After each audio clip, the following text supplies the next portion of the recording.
Bueno, muy buenas noches, queridos amigos. Bienvenidos a un nuevo taller de unión con Dios. En este caso, el de los miércoles a las 20 horas, de la mano de un gran amigo, el licenciado Horacio Gallo, que nos preparó un rinconcito cada miércoles hasta para hacer un fogón, diría yo, y hablar de un tema muy importante, no solo para la psicología, mucho más para la espiritualidad, ¿no? Y para la espiritualidad católica inclusive, que es el tema de los miedos. Gracias, Horacio, por estar aquí. Te damos la bienvenida un nuevo miércoles más. Y hoy tenemos un tema especial, ¿no? El miedo que nos paraliza. ¿Es así? Lo dejamos en tus manos, Horacio. Gracias y bienvenido. Bueno, muchas gracias. Bueno, buenas noches a todos, a todas. Bueno, vamos a arrancar, como todos los miércoles, con un miedo en particular. Hoy nos toca el miedo que paraliza. Y para tener una aclaración, es la primera parte de la exposición, diríamos, es más bien desde la psicología, y la segunda parte es desde la cuestión bíblica, pero buscando como cuestiones psicológicas en la Biblia, ¿no? También le digo a referencia de lo que había pasado el miércoles pasado. Mi interés es, digamos, posicionar a Jesús, digamos, como referente, diríamos, lo es, ¿no? Referente para creyentes y referente para no creyentes, ¿no? Como modelo de humanidad, ¿no? Entonces, los que son creyentes, genial, y los que no son creyentes, genial también, porque Jesús, obviamente, es un personaje que ha partido de la historia y es referente, ha sido, lo es y lo seguirá siendo, ¿no? En nuestra historia. Bueno, el miedo que paraliza. Acuérdense que la primera parte desarrolla un poquito el tema y después vamos haciendo si surge alguna pregunta, ¿no? Bueno, muchas veces el miedo nos paraliza, ¿no? Nos sentimos impedidos, nos sentimos bloqueados, y al sentir, ¿no?, este cúmulo de sensaciones, muchas veces también elegimos no hacer nada, ¿no? O sea, este miedo nos abruma, nos embota, nos paraliza, nos bloquea, y elegimos no hacer nada. ¿Por qué elegimos no hacer nada? Porque en muchas situaciones, en muchos acontecimientos de nuestra vida, este miedo en realidad hace referencia a otros miedos, ¿no? El miedo a equivocarnos, el miedo a la crítica, el miedo al juicio por parte del otro, el miedo a la opinión ajena, a lo que el otro puede pensar, a lo que el otro puede decir, a lo que el otro puede hacer, ¿no? Y frente a estos miedos, ¿no?, nos paralizamos, ¿sí? O sea, como que el núcleo, diríamos, de este miedo que paraliza está, ¿no?, compuesto por estos mieditos, diríamos, ¿no?, que es el miedo a equivocarnos, a la crítica, al juicio, ¿sí? Bien. Muchísimas veces nosotros nos calificamos, nos evaluamos según la opinión ajena, según la opinión de los demás. Y esto obviamente delata nuestra inseguridad, ¿no? Como que nuestra identidad, podríamos decir, tiene esta rajadura donde estamos demasiado pendientes de la opinión ajena, de la aprobación ajena, y esto obviamente muchísimas veces nos paraliza, ¿no? Obviamente es una dependencia, podríamos decir, ¿no?, al juicio de los demás. Nos sentimos dependientes del juicio de los demás y esto nos paraliza, ¿no? También puede suceder, porque veo algunos jóvenes ahí, o sea que me alegro, jóvenes y más jóvenes, que en situaciones de evaluación también nos sentimos paralizados, ¿no? En situaciones de evaluación ¿no? De exámenes, parciales, finales, justamente porque en la evaluación está eso, ¿no? Uno queda, diríamos, expuesto, diríamos, al juicio del otro, en tanto y en cuanto es el que determina si yo sé o no sé. Obviamente eso nos genera mucha ansiedad y a veces es tanta la ansiedad que nos genera que quedamos absolutamente bloqueados, ¿no? Si ustedes también se ponen a pensar este miedo que nos paraliza, ¿no? Respecto al juicio, la evaluación o la crítica de los demás, tiene su origen muchísimas veces en la infancia, ¿no? De hecho, recuerden ustedes cuántas veces habrán escuchado qué va a decir la gente, ¿no? ¿Qué van a decir de vos? ¿No? ¿Qué va a decir la familia? ¿No? Esos dichos o esas acciones terminan siendo para nosotros una piedra, ¿no? En la mochila que llevamos en la vida, ¿no? Termina siendo una piedra que nos paraliza porque estamos muy pendientes, demasiado pendientes de ese juicio, de esa crítica, de esa aprobación, de esa evaluación por parte de los demás. No es que, no es que la opinión, la crítica, la evaluación, no sean importantes.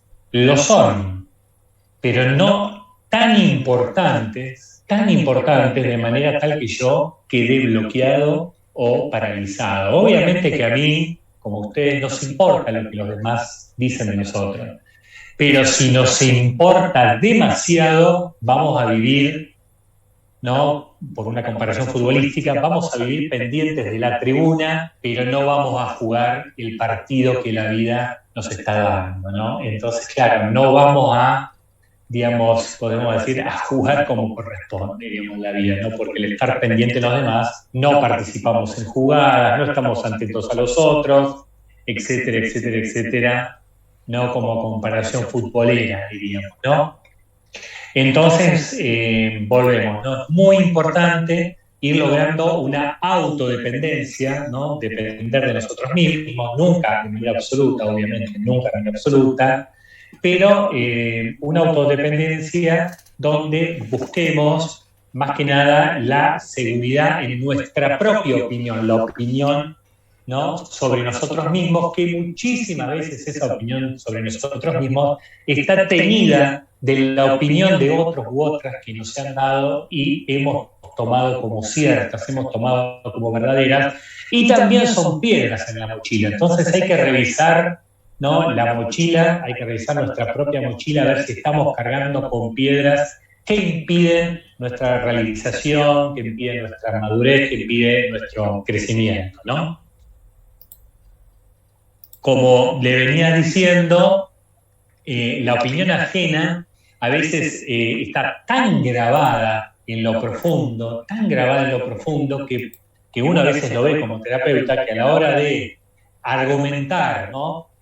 Racionalmente, lógicamente, el paciente no puede, digamos, salir de esa situación, necesita una y otra vez escuchar justamente estas palabras de búsqueda de autonomía, de que te importe la opinión ajena, pero no tanta como para paralizarte, ¿no?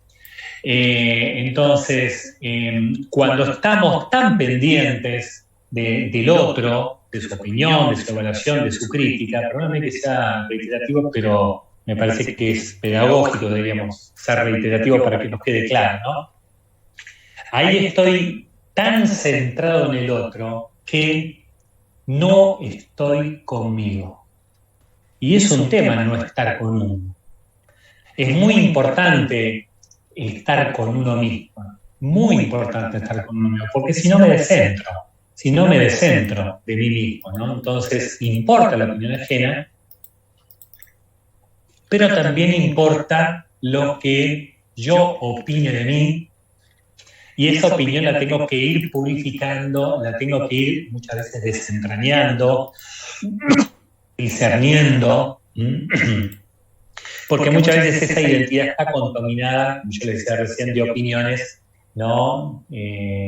Dichas a muy temprana infancia que he incorporado como propias, ¿no? Entonces, es muy importante estar con uno y sentirse libre de la opinión ajena. Muchísimas veces el juicio que nos hacen los demás es un juicio real, pero muchísimas veces más, diría yo, que es un juicio imaginado.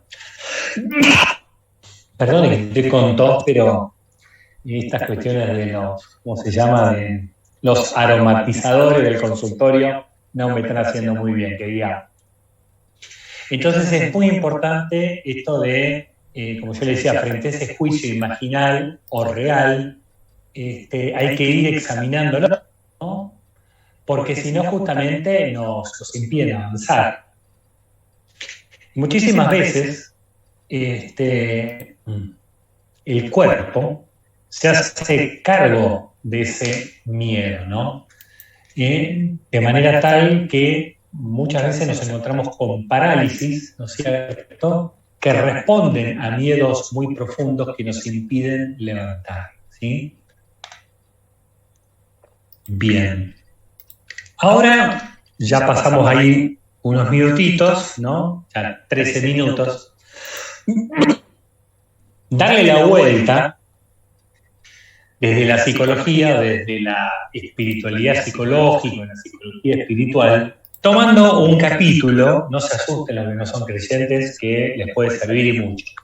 Tomar un capítulo, que es el capítulo del Evangelio de Mateo 9, en ese capítulo vamos a ver la curación de un paralítico. Les cuento, ¿no? Recordamos también cómo es esa escena, digamos, en el Evangelio, ¿no? En primer lugar, lo que nos dice el Evangelio de que este paralítico es llevado por sus amigos y por la fe que tienen sus amigos en Jesús como sanador, como curador, e inclusive interceden, ¿no es cierto?, ante Jesús pidiéndole la curación de este amigo paralítico. Llama la atención, fíjense esto, ¿no? Primero que es llevado, ¿no? Segundo que no tiene fe, no dice el Evangelio que él tenga fe, dice que los amigos de él tienen fe. Y en tercer lugar, los amigos son los que hablan pidiendo esa curación. Fíjense que estamos hablando de una parálisis que va muchísimo más allá de lo corporal. Acá seríamos, ¿no? Quedaríamos, sería muy simplista si solo lo pensaríamos desde una parálisis corporal. Acá, ¿no?, también podemos pensar en una parálisis existencial, en una parálisis espiritual, ¿no?, que le impide a esta persona levantarse, salir al encuentro de su propia salud, ¿no? Es una persona que no tiene voluntad, no tiene ganas de levantarse, de encaminarse, no tiene fe, está rendido, diríamos, ¿no? Y ahí nos encontramos con una frase de Jesús, apenas lo ve, que le dice, tus pecados te son perdonados. Esa es la primera parte, ¿no? Después de esto dice otra cosa más. Me quiero detener en esto de tus pecados te son perdonados. No lo pensemos tanto acá de tus pecados te son perdonados como si hubiera una transgresión. No lo pensemos. Yo les propongo pensar acá el pecado desde otro lugar, desde otra óptica, ¿no?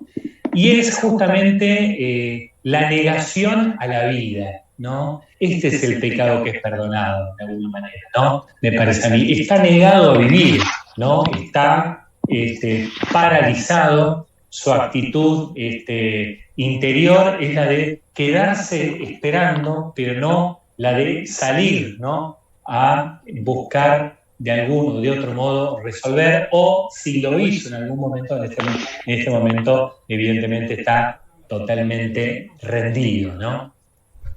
Entonces, fíjense, ¿no?, que Jesús, cuando sale al encuentro con él y le dice esto, tus pecados te son perdonados, no aparece ninguna recriminación. No hay ninguna recriminación, no hay ningún reproche, no hay ninguna condena. Podemos decir que hay una aceptación, que Jesús lo acepta, ¿no?, a este paralítico, inclusive renegando de la vida. inclusive renegando de la vida, inclusive rechazando la vida, es aceptado. Y esa experiencia de aceptación incondicional por parte de Jesús, obviamente genera una revolución en el paralítico, porque ahí comienza a creer, ¿no?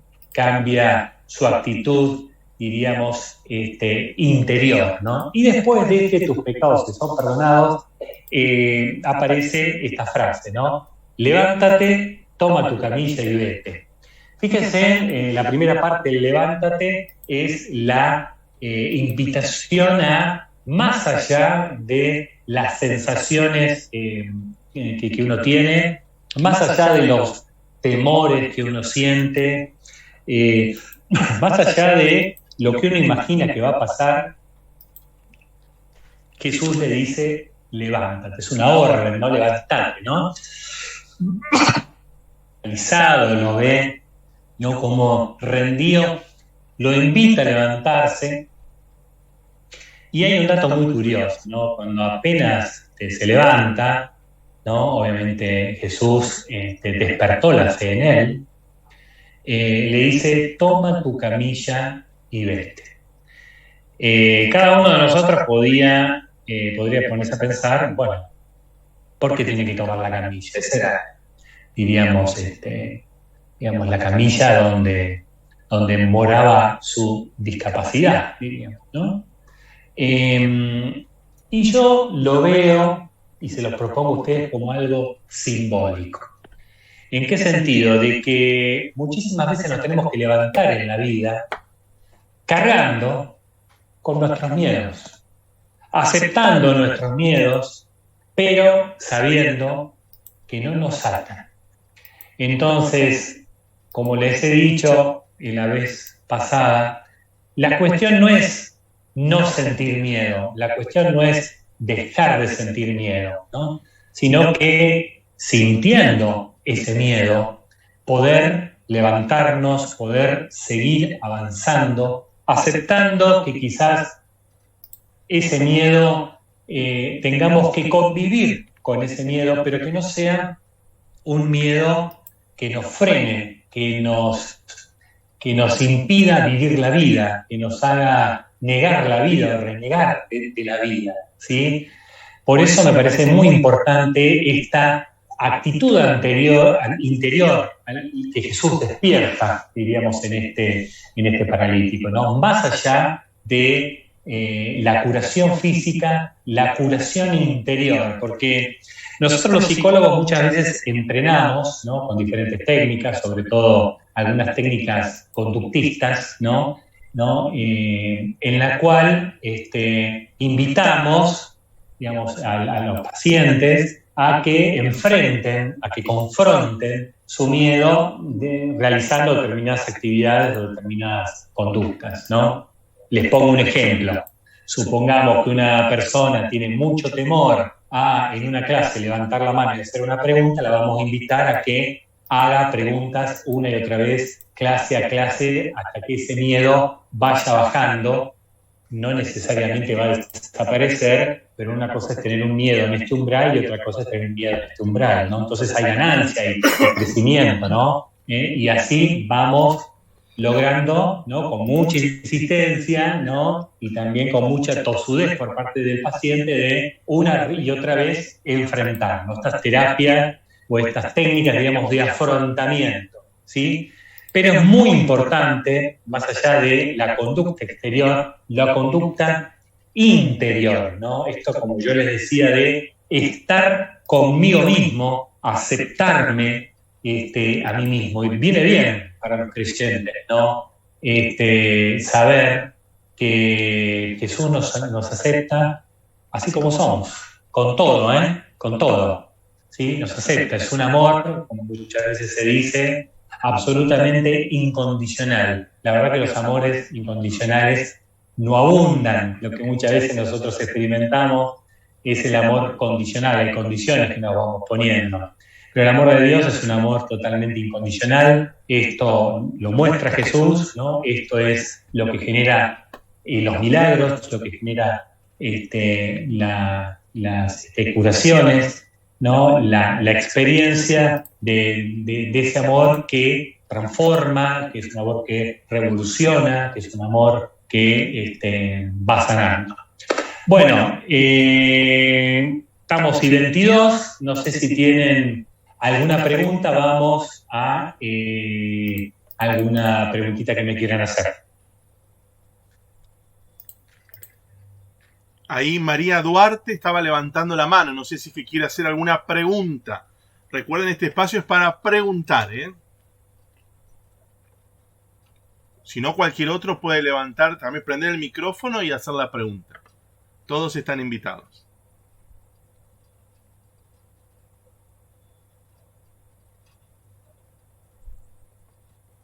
Prenda el micrófono, Silvia. Cualquiera que quiera hacer una pregunta, prenda el micrófono y hágala. Ahí está Horacio ya escuchando.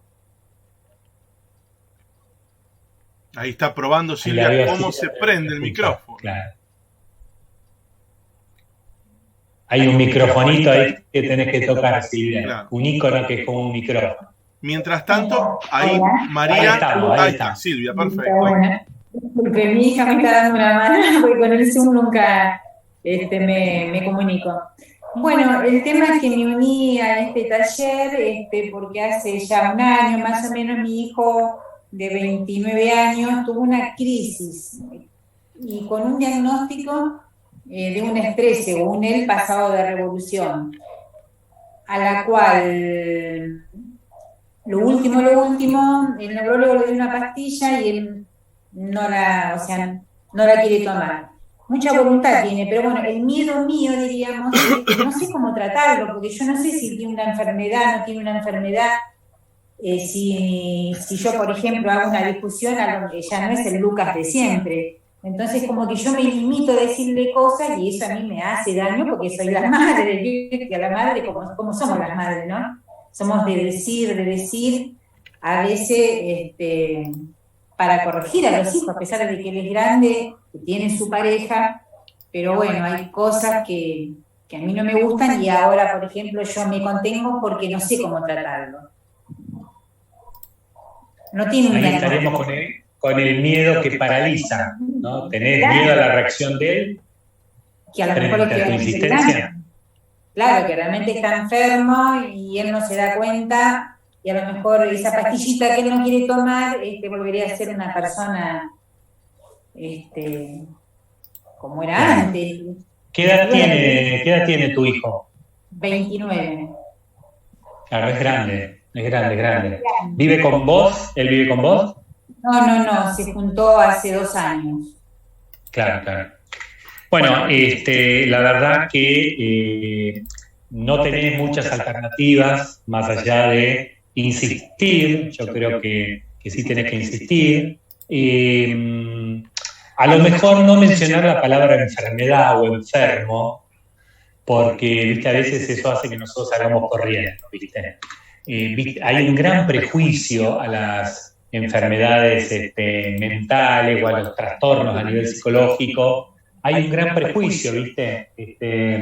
En general, y también sobre todo en los hombres, ¿no? Como que de eso no nos podemos enfermar. No podemos enfermar de algo orgánico, pero algo de psicológico, psiquiátrico, ¿viste? Es muchas veces visto, lamentablemente, culturalmente, como signo de debilidad, como signo de locura, ¿viste? Está como mucho prejuicio, digamos, ¿no? Por eso te diría que la palabra enfermedad y enfermo Claro, pero bueno, a lo mejor por eso digo, sí, puede ser que tenga miedo de afrontar eso, pero bueno, sí puedo decirle, ¿no? Alentarlo para, mirar, yo no te veo bien, o vos estás bien, yo no te veo bien, podrías estar mejor, recurrir a un profesional, o un psicólogo también, digamos, también poder decirle, ¿no? Porque yo lo voy a decir de manera vulgar, no técnica, ¿no? Pero muchas veces me he topado con gente acá en el consultorio que me dice, yo no quería ir al psicólogo porque yo decía que el psicólogo es para los locos. Locos no digo de manera vulgar. La verdad que no. No. La mayoría de las personas que atendemos no tienen ese trastorno. Digamos, para nada en absoluto. Pero bueno, y la mayoría de las veces nos topamos con gente que se hace a sí misma problema, ¿sí? O sea, digo, si a vos te dan una pastilla, porque esa pastilla te va a estabilizar, te va a equilibrar, podés hacer de eso que tomar una pastilla es un problema, pero tomar una pastilla no es un problema. Tomar una pastilla no es una punta de tratamiento, no una punta de solución. A veces, la mayoría de las veces, las pastillas ayudan, no resuelven, ¿no? Ciertamente hay unas pastillas que hay que, en algunos cuadros, tomarlas durante toda la vida, pero no necesariamente habría que ver el diagnóstico de tu hijo, eso no lo tengo claro, pero digo, bueno, a lo mejor hablarle desde este lado, ¿no? O sea, tomar una pastilla un tiempito no te vas a hacer dependiente, bueno, etcétera, etcétera, ¿no? Ahí está, sí. Buenas noches. Cuando usted dijo que... Hola, Juan. ¿Cómo va? Cuando usted dijo que la cuestión no es dejar de sentir miedos, sino aceptarlos y que no nos impida vivir la vida. Pero puede ser que también uno después empiece a vencerlos, a los miedos, o vayan desapareciendo, o el miedo igual va a seguir siempre. Sí, mira, ¿puede uno hacer algo para que desaparezca? Mira, está muy buena la pregunta y te voy a responder de la siguiente manera. Viste que cuando vos recién dijiste vencer el miedo, fíjate que es, yo entiendo la expresión, pero es una cuestión como de lucha, ¿no?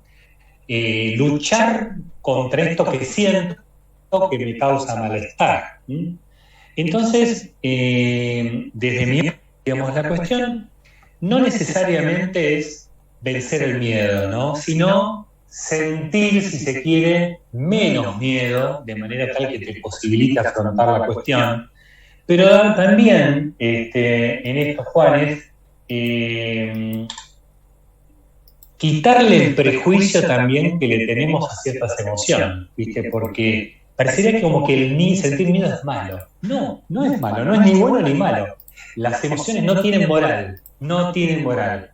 Hay miedos que evidentemente son funcionales y nos ayudan porque prevenimos muchísimas cosas. No me estoy refiriendo a esos miedos, sino me estoy refiriendo a miedos que son disfuncionales, que son esos miedos que nos atascan, que nos bloquean, que nos paralizan, ¿no? Y que están inflados de esos miedos con nuestra imaginación y con profecías terribles o catastróficas, ¿no? Que yo la otra vez decía, ¿viste? La verdad que la imaginación siempre le da un plus a la realidad que la realidad no tiene. O sea, si el miedo nos hace ver la realidad como muy mala, la realidad es mala. Si el miedo nos hace ver la realidad como terrible, en realidad la realidad es muy mala, ¿se entiende? Como que el miedo como que es un amplificador. Hay que ver la guitarra ahí colgada en tu pared, ¿no? El miedo como que, estos miedos disfuncionales como que amplifican, ¿viste? Entonces, claro, ahí es muy importante, yo sé que es muy difícil, ¿no? Para muchos de nosotros, enfriar, ¿viste? Enfriar la cabeza. A veces le digo a algunos niños, ¿no? Le digo, ponete un casco de hielo y enfriar, pensar, pero no, claro, no se puede reprimir, ¿viste? No se puede no sentir. Sí es cierto que, como vos decís, en algunos casos, logra desaparecer esa sensación de miedo en determinadas situaciones. Y en algunos se disminuye notablemente. O sea, si vos me preguntás, Juan, bueno, mirá, Horacio, vos cuando tenés que hacer esta charla, ¿tenés un poquito de ansiedad o no tenés ansiedad? ¿No? Ya que te veo grande, sos un tipo grande, me imagino que estás canchero y no tenés ansiedad. No, claro que tengo ansiedad, obviamente que la tengo. Dura los primeros segundos, ¿no?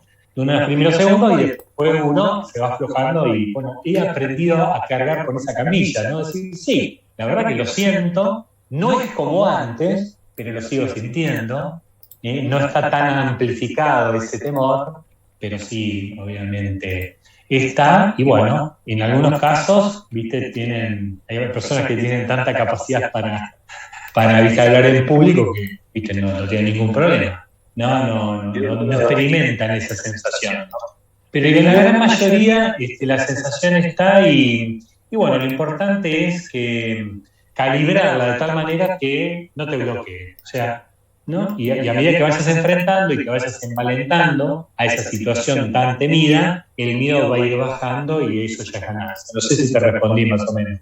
Sí, y una última cosita, es que sí, es que quitar el prejuicio, lo que pasa es que a veces como la palabra de Dios nos dice, no tengan miedo, es como que a veces siento que el miedo es como desconfiar de Dios y a la vez siento que el miedo al desconfiar de Dios es como que le estoy fallando o no me estoy, o sea, como que al contrario, como que me tengo que dejar abrazar por Dios y amar por Dios. Y siento que ese miedo es como desconfiar. Y a la vez me pregunto, ¿no será que somos pecado? Claro, el genio total. Ahora una frase o una situación del Evangelio y vos me decís, Jesús tuvo miedo, minuto, y vas contando. Sí, ¿Jesús tuvo miedo? Sí, ¿Entonces pecó? No, claro. Vamos. Acordate que suda sangre, ¿no? Que según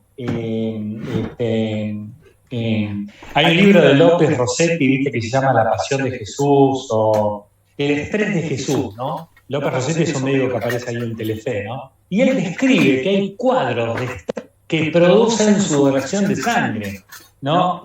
Entonces vos fijate que hay un miedo, porque Jesús, vos sabés que lo que le esperaba era la tortura, era lo que más se temía. No, la cruz en todo caso era bueno. La tortura, porque la tortura, la mayoría moría en la tortura, solamente los más fuertes llegaban a la cruz.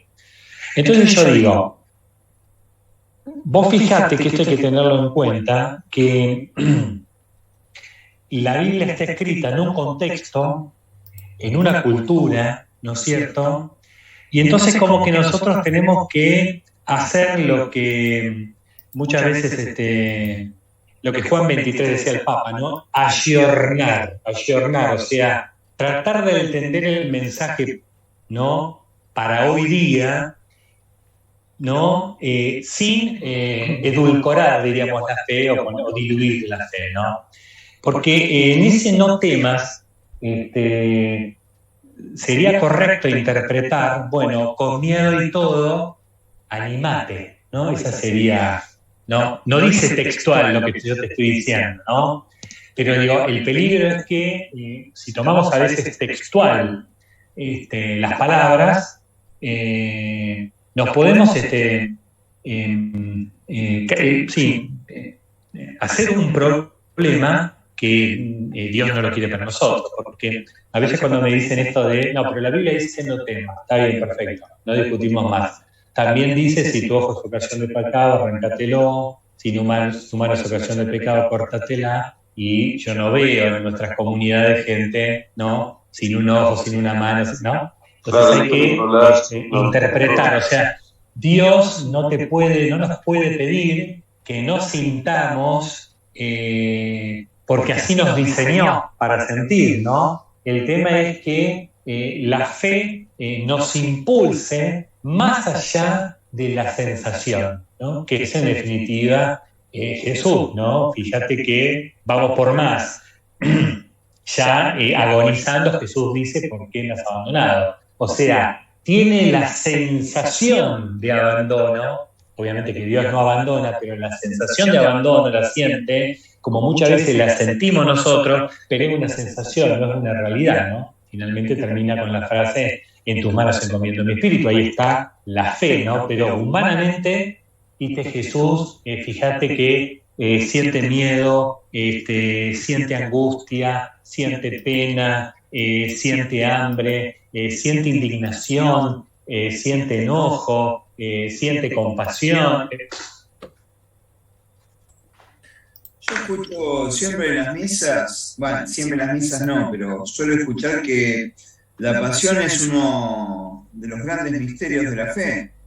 O sea, que todas esas sensaciones, esas emociones, están plagadas de misterios. Si no se puede definir bien. Es como que en estos escritos está más que nada sugiriendo, más que imponiendo, creo yo, no sé.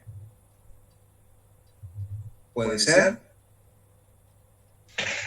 Bueno, lo que pasa es que, el dato de sudar sangre es un dato, ¿no? Que, como yo recién decía, responde, ¿no?, según la medicina a un síntoma propio de una situación de estrés sostenida en el tiempo. O sea, Jesús sabía cuál iba a ser su suerte, ¿no? Si vos vas leyendo los evangelios, vas a ir viendo cómo Jesús muchas veces se escabulle entre la multitud, porque lo quieren agarrar, y finalmente es encontrado en el Huerto de los Olivos por una traición, ¿no?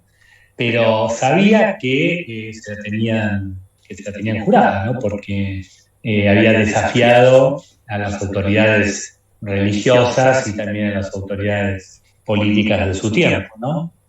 Pero bueno, claro, hay datos, digamos, que no aparecen, pero mi objetivo más que nada es tratar de adentrarme, si se quiere, en la humanidad de Jesús, porque eso me parece que es el camino, digamos, a la divinidad, podríamos decir, ¿no? O sea, por la humanidad y a la divinidad, digamos. Todo, viste lo que muchas veces dice la gente, ¿no? Cuando conoces a estas personas, dice qué divino, qué divina, por su forma de ser. Bueno, conociendo o de alguna manera tratando de entender esa humanidad, quizás podemos rasgar algo de esa divinidad de manera más concreta. Pero bueno, es verdad lo que vos decís, la pasión está... Hay misterio, pero bueno, hay mucho misterio también, ¿no?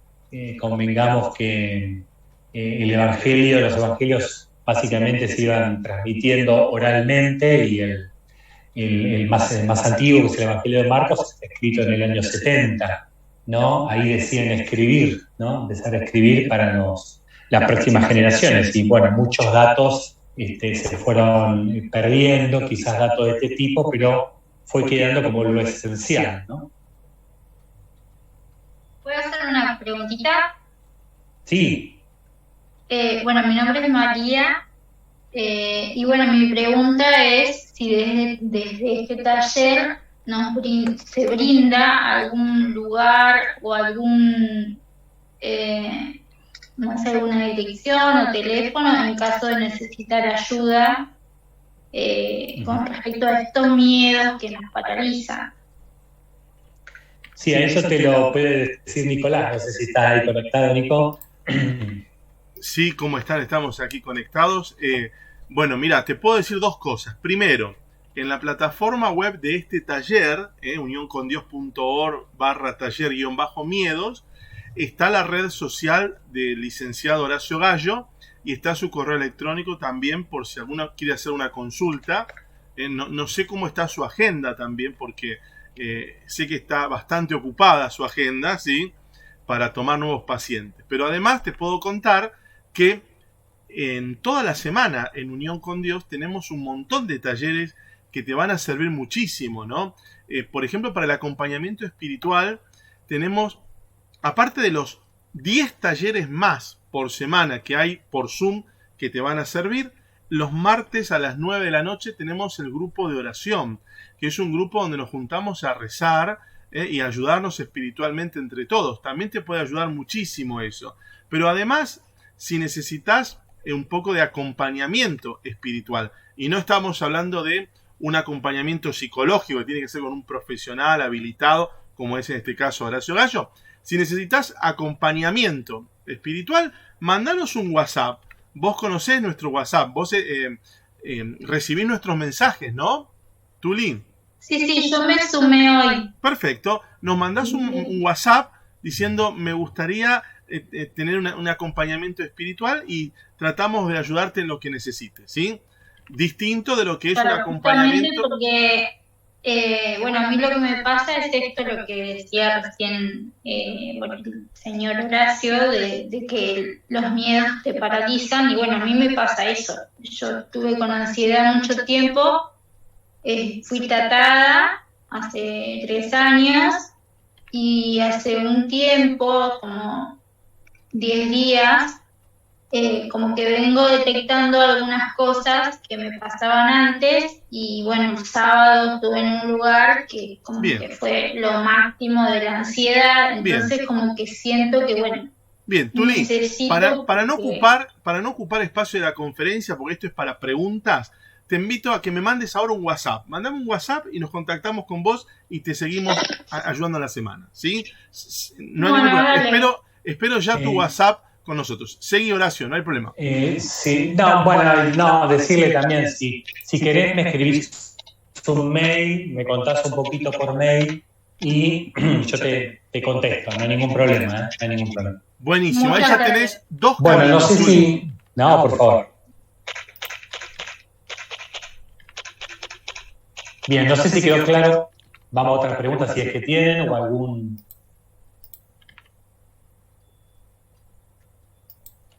aclaración que necesiten.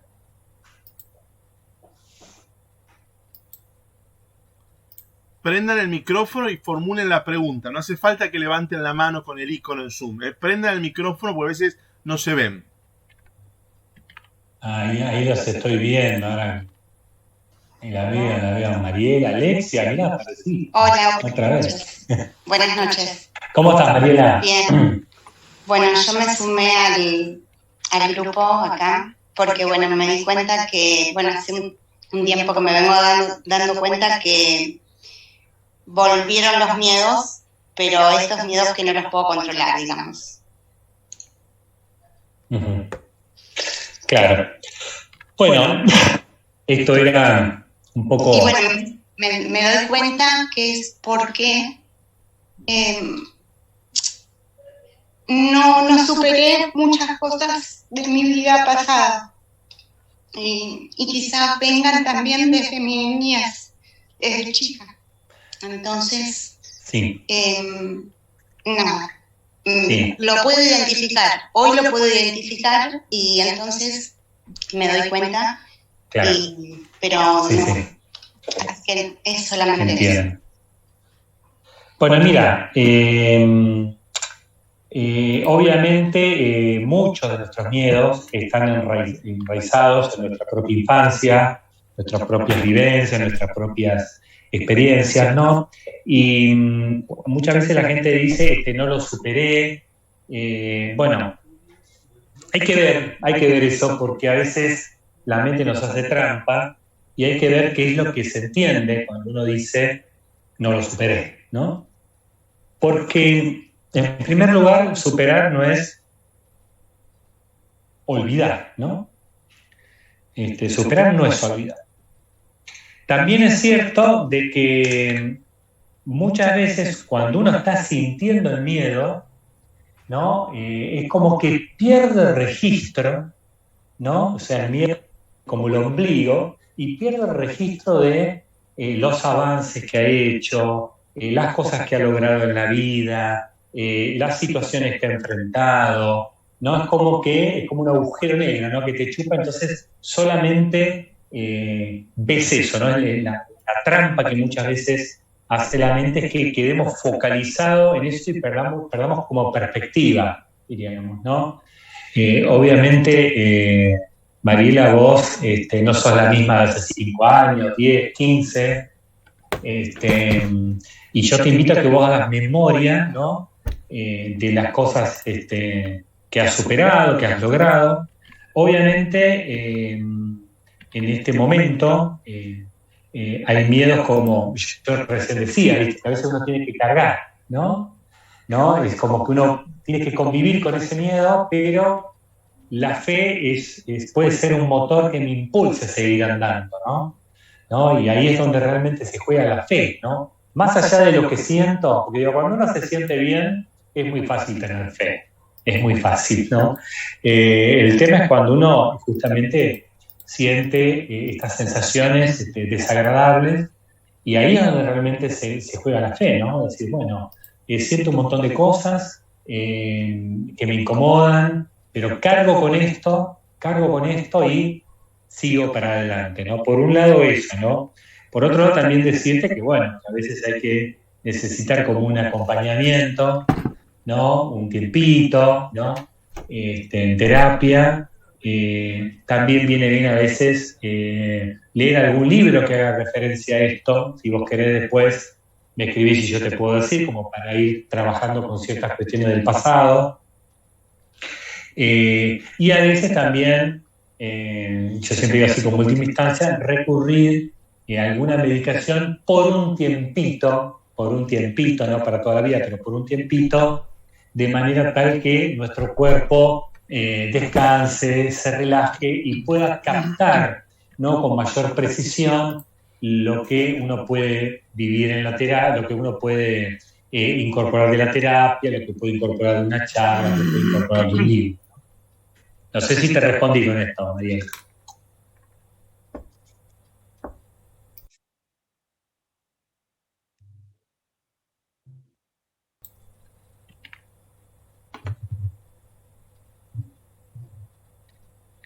Bien, no sé si hay alguna otra pregunta por ahí.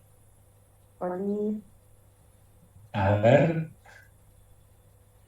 Hola. ¿Sí? Hola. ¿Cómo te va? ¿Volviste? Volví, yo estoy al principio de la charla, ¿cómo que volví? No, volviste de la vez pasada, digo.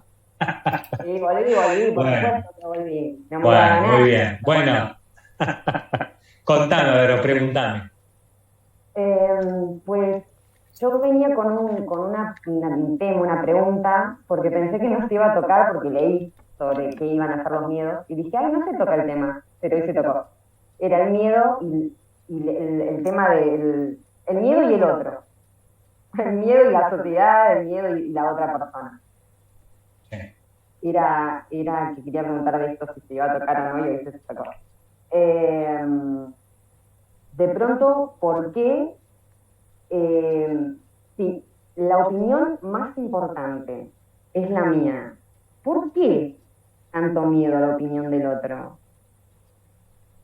Bueno, fíjate, yo te lo decía al principio, que fíjate si han dicho qué va a decir la gente, mirá cómo me avergonzás ante los demás, mirá qué ridícula va a ser el cumpleaños, qué van a decir, saber cómo se fue tejiendo, pero esos miedos son inyectados, o sea, uno los tiene porque son inyectados, ¿viste? Alguien nos dijo, 1, 2, 3, pueden ser vecinos, amigos, compañeros, alguien nos hizo tomar conciencia de que los otros pueden opinar sobre nosotros mal, y bueno, quedamos atrapados, diríamos, en eso, ¿no? Igual vos sabés que esto se va a completar con el miedo que vamos a hacer el miércoles que viene, que es el miedo al ridículo, que ese es fuerte, el miedo al ridículo.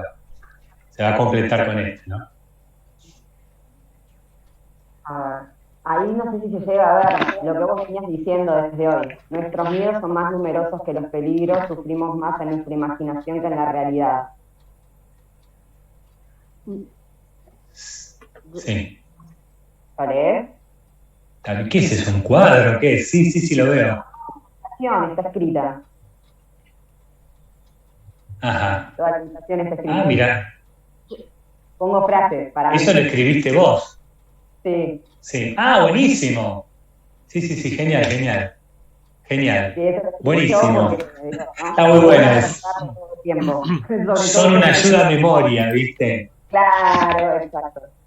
Sí, no, muy bueno. Está muy bien eso.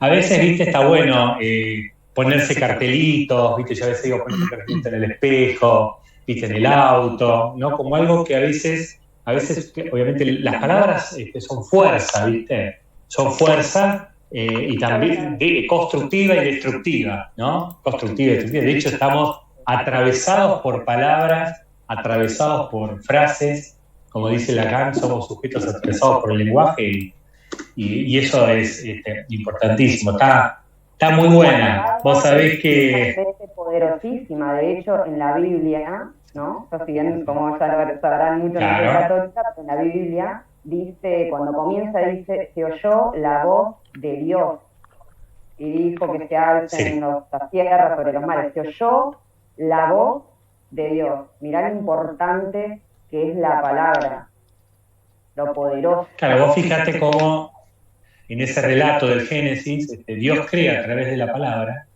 y vos no me podés negar que muchas veces desde la palabra creamos una atmósfera. Si yo te digo te odio, te desprecio, o sea, no quiero caer en la New Age, no, pero las palabras tienen energía, ¿no? Tienen energía constructiva y destructiva. Vos con las palabras podés, podés generar muchísimas cosas para un lado, para el otro, para con nosotros y para con vos mismo. Horacio, tenemos ahí otra persona más que ha levantado la mano. Les recuerdo, para que este taller sea más ameno, como hacemos en todos los talleres de Unión con Dios, traten de ser precisos en las preguntas, ¿sí?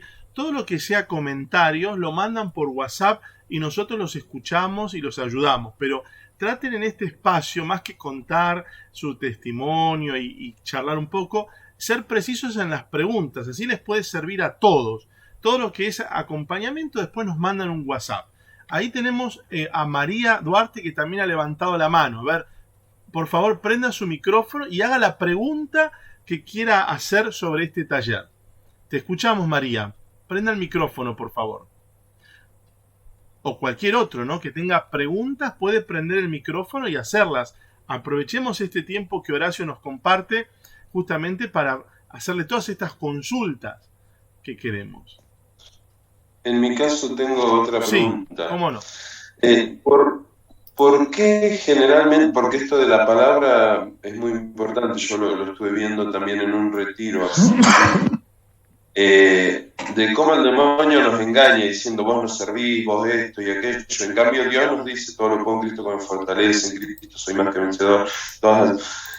¿Por qué nuestra mente tiene más facilidad para creerse las mentiras o las cosas de baja autoestima o las palabras negativas que creerse las palabras positivas? No sé si soy claro en la pregunta. Es decir, ¿por qué nosotros tenemos más facilidad de pensar en negativo y dejar que eso nos cause miedo, angustia, y no tener la facilidad de pensar más en positivo? Como que tenemos que estar todo el tiempo desprogramando la mente y llenándonos de la palabra y de cosas positivas para quitar lo negativo. ¿Me explico? Bueno, hay varias teorías, ¿no? Pero bueno, vos recién decías esto de desprogramar, reprogramar, ¿no? Y bueno, digo, lo que sostienen algunos es que uno hablan de un cerebro que en realidad es un cerebro triuno, no sé si ustedes, a lo mejor algunos saben más de esto, un cerebro que está compuesto en tres partes: el cerebro reptiliano, el cerebro mamífero y el cerebro humano, ¿no? Como que están montados evolutivamente un cerebro por sobre el otro. Nosotros obviamente tenemos los tres, pero a veces este cerebro reptiliano, que es el más primitivo de todos, reacciona, ¿no? Frente a los miedos sin llegar al cerebro humano.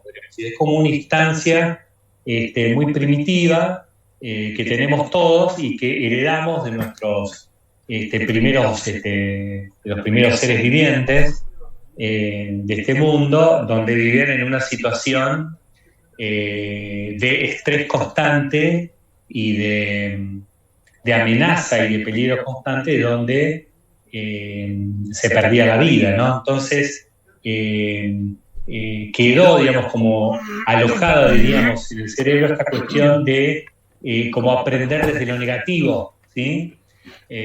Como quedó desde ahí y no aprender desde lo positivo, ¿no? Algunos teorizan sobre esto, ¿no? Otros dicen que en realidad es una cuestión como cultural, ¿no? Que cuando desde la educación se nos ha marcado más desde lo negativo que desde lo positivo. Fíjense que yo recuerdo, ¿no? Maestras y maestros, había unos que hacían mucho hincapié en lo negativo y ponían, ¿no? ¿Se acuerdan? Con virome colorada, los que son de mi generación, con letras enormes, y después cuando tenías que poner el bien era un bien chiquitito, ¿no? Pero había otros que justamente hacían todo lo contrario, ¿no? Que corregían lo negativo chiquitito y después era exacerbada la felicitación. También puede haber algo de esto de culturalmente, digamos, aprendido. También, fíjense, ¿no? Yo a veces lo veo con algunos pacientes acá, con algunos padres, que yo le digo, bueno, cuando comete un error hay que marcárselo, pero cuando tiene un acierto también hay que marcárselo, más o menos tiene que ser justo y distributiva la cuestión, ¿no? Porque si no, si nos quedamos muy pendientes en lo negativo, después nuestros hijos a quedar muy pendientes de lo negativo y así sucesivamente. Te pongo un ejemplo que una vez sucedió. Viene una nena, bueno, mi hija, le muestra la prueba a alguien, no voy a decir a quién, y en la prueba se había sacado un 7. Entonces cuando ve la prueba, le dice, pero te faltan 3 puntos para el 10. Entonces le sacó la prueba de la mano y la tiró y se fue, ¿no? Entonces yo le dije a esta persona, bueno, fíjate, ¿no?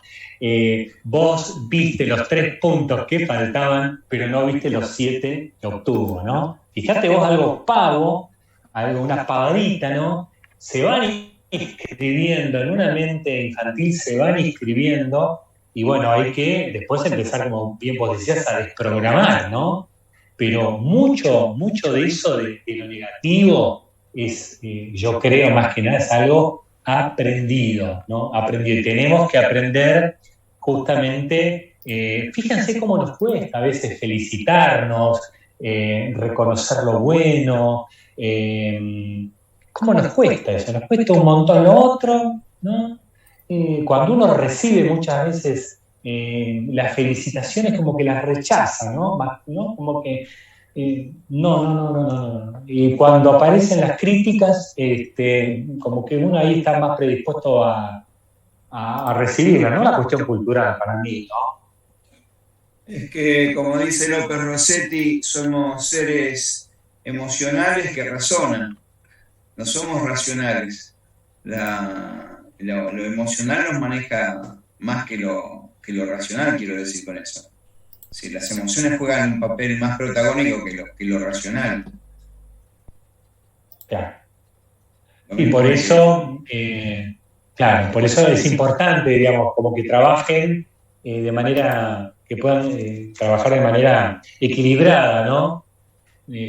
Porque muchas veces las emociones nos informan cosas reales y a veces no reales, ¿no? Entonces, por eso Dios nos dotó de razón también. Y bueno, no es una u otra, sino que ambas. Bueno, eso es lo que cuesta, ¿no? El trabajo en equipo de la emoción y la razón. Sí, por otro lado, lo descubrí hace poquito, leyendo que el tema neurológico de la división cerebral de los 3 niveles, ahora la neurología considera que lo entérico es parte del sistema nervioso, o sea, lo visceral, eso también tiene incidencia en el comportamiento. Como el acto reflejo, cuando uno tiene un pinchazo, un quemazón, hay una reacción que supera el circuito del cerebro. O sea, somos más que cerebro. Creo que es más complejo en ese aspecto, digo. Sí, muy complejo. Y hay mucho por investigar y estudiar. Con las 2 respuestas que me diste de lo del cerebro triuno y el del tema cultural, yo me oriento más a que es un tema cultural, pero en cierto modo, pensándolo también desde la fe, justo esto del tema cultural o hereditario, puede ser que sea también la concupiscencia de la carne que nos tiende a pensar en negativo. Eh, Desde lo espiritual, podría, no sé. claro, sí. Yo creo que, a ver, como hay muchas personas que quizás no entienden esto que vos me decís, pero para decirlo de una manera, nosotros nacemos con un desorden, ¿no? O si se quiere, nacemos incoherentes, nacemos imperfectos y bueno, vamos llevando, diríamos eso, ¿no? Entonces, nuestra comprensión es imperfecta o nuestra comprensión es limitada, nuestro razonamiento es imperfecto, ¿no? O limitado, nuestro amor es perfecto, ¿no? O limitado, digamos. Lo veo más así, más en ese lado. Digamos, ¿cómo poder decirlo, no? No con una inclinación al mal, digamos, ¿no? Esa es una lectura, ¿no? ¿No? Que, bueno, diversos padres de la Iglesia hacen en determinados momentos históricos como hincapié, ¿no? No sé si te referís a eso, ¿no? Como cierta inclinación a lo negativo por parte de... no sé si se refiere a eso, no sé cuando vos decís carnal, ¿a qué te estás refiriendo? No, la concupiscencia de la carne, como por ejemplo cuando uno nace con el pecado original, por ejemplo, no digo que sea un pecado, sino que como que nace con con la debilidad del ser humano en sí, las debilidades en general. No me refiero a carnal de carne, sino a la tendencia que uno tiene bueno, a la imperfección, a cometer errores, a eso me refiero. Sí, entonces, bien, estamos en la misma línea, esto de nacemos con un desorden, nacemos imperfectos, nacemos inmaduros, ¿no? Y bueno, vamos haciendo un camino, ¿no? Si vos querés, qué sé yo, camino a la santidad, camino a la madurez, camino a la perfección, digamos que bueno, no sé si llegamos, pero bien vale la pena el viaje, ¿no? Claro. Pero bueno. Sí, está bien, estamos en la misma línea. Sí, no, porque a veces concupiscencia de la carne puede entenderse desde otro, pero no, me refiero justamente a eso, sí. Claro. Bien. Perfecto, genial. Bien, bueno, debemos recordar que hoy no es la única charla que vamos a tener con Horacio. Si Dios quiere, si no se aburre de nosotros, lo vamos a tener por varios miércoles más. A ustedes. Gracias. Horacio, son casi las 9:10. Yo sé que vos tenés más ocupaciones. Sí. ¿Te parece que cortemos aquí y seguimos el miércoles que viene? ¿Querés seguir un poquito más? Sí, tengo que cortar acá porque yo sí tengo el miedo de mi señora, ¿no? Por supuesto. Queremos que te autorice el miércoles que viene. Bien, buenísimo. Hermanos, les aprovecho, Horacio, si me das un minutito nada más, a recordarles que desde Unión con Dios tenemos en este momento 11 talleres semanales y gratuitos de formación, desde el lunes hasta el sábado. Es decir, a veces uno quiere en un momento, en una hora concreta, la respuesta a 1000 cosas, pero si uno se hace un tiempito y participa tenemos talleres de acompañamiento espiritual, tenemos talleres de oración, tenemos talleres para ver los temas de la fe, para acompañarnos en un montón de talleres muy lindos. Así que ojalá que esto despierte ganas de participar de esos talleres, de ese grupo de oración, de ese encuentro para crecer como hermanos. Tenemos un montón de cosas que les van a servir muchísimo también. Y con Horacio tenemos muchísimos miércoles más donde vamos a ver un montón de temas. Así que aprovechen, vean en la plataforma. Ustedes saben que este taller que coordina Horacio los miércoles a las 20 horas, tiene su propia plataforma web. Lo dijimos al comenzar, pero Lo repito, anótenlo, este taller tiene la plataforma unioncondios.org/taller-miedos. Aquí, si entran a esta página, van a encontrar siempre los videos grabados de todos los talleres que va a ir dando Horacio aquí en Unión con Dios, y también tienen la agenda con los temas que él va a ir dando cada miércoles. Así que pueden entrar a la plataforma e ir preparando las preguntas, ¿eh? Esto es muy importante. A veces algunos talleres por Zoom se desvirtúan cuando los asistentes empiezan a hablar de sus cosas y no se focalizan en temas concretos. Eso a veces ustedes entenderán que les vamos a ir pidiendo. Focalicen en la pregunta que le quieran hacer, para que este taller sea más entretenido para todos, ¿sí? Buenísimo. Horacio, ¿querés compartirnos algo para terminar?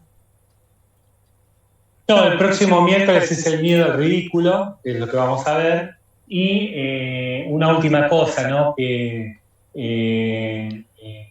ustedes pueden hacer todas las preguntas que quieran, pero no se sorprendan si yo alguna vez les digo no sé. La verdad que cuando yo no sé, y se lo voy a decir, investigaré y la próxima le responderé, pero no quiero mostrar que lo sé todo, porque la verdad que todo no lo sé. No sé algunas cosas, como ustedes saben algunas cosas, y bueno, si hay alguna cosa que ustedes me preguntan y no sé, les voy a decir no sé. Así que no se asombren. Muchísimas gracias, Horacio, por estar un miércoles más aquí con nosotros. Muchas gracias. Chao, nos vemos.